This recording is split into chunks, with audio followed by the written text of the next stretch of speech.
நாமும் போட்டா நல்லா நடிப்பேன்னு சொன்னடா. நான் வந்துகிட்டு பெரிய இடம் ரீசெண்டா நடந்துக்க. இவ ரொம்ப டீசெண்டா இருக்கிற காவா ஓரத்துல கஞ்சா அடிக்கிற மாதிரியா இருக்கு. Hi hello friends, welcome back to channel.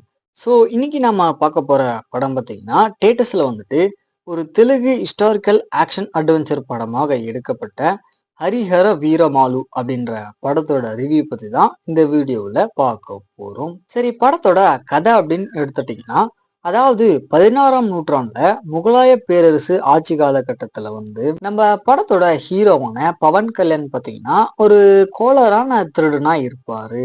So இந்த பக்கம் கோகினூர் அப்படின்னு சொல்லக்கூடிய ஒரு ஊர்ல பாத்தீங்கன்னா உலகத்திலே விலை மதிக்கக்கூடிய ஒரு வைரம் பாத்தீங்கன்னா ஒரு சில ஆட்கள்லாம் சேர்ந்து அந்த வைரத்தை அங்கிருந்து கொண்டு போயிடுறாங்க. சோ திருடு போன அந்த வைரத்தை பாத்தீங்கன்னா எப்படியாவது திரும்ப கொண்டு வரணும் அப்படின்னு நம்ம படத்தோட ஹீரோ பாத்தீங்கன்னா கிளம்புறங்கிறாரு. இதுக்கப்புறம் அவருடைய பயணத்துல என்னமான ஒரு ப்ராப்ளத்தை இவர் ஃபேஸ் பண்றாரு, கடைசியா என்னாச்சு அப்படின்றதுதான் இந்த படத்தோட ஸ்டோரியா இருக்கு.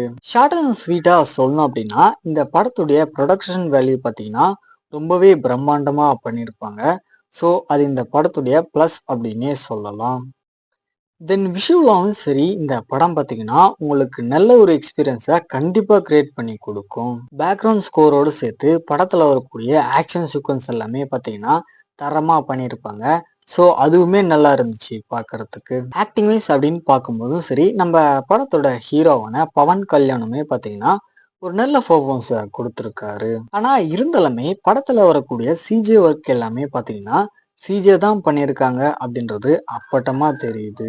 அது மட்டும் இல்லாத இந்த படம் பார்த்தீங்கன்னா ஒரு தெலுங்கு ஹிஸ்டாரிக்கல் படம் அப்படின்றதுனால படத்துல வரக்கூடிய ஆக்ஷன் சீக்வன்ஸ்ல பார்த்தீங்கன்னா லாஜிக்கல் லூப்போல் அப்படின்றது பயங்கரமா இருக்கு. ஸோ ஃபைனலா விஷுவலா ஒரு நல்ல எக்ஸ்பீரியன்ஸோட ஆக்ஷன் த்ரில்லர் படம் வேணும் அப்படின்னா இந்த படத்தை ஒன் டைம் ட்ரை பண்ணி பாருங்க.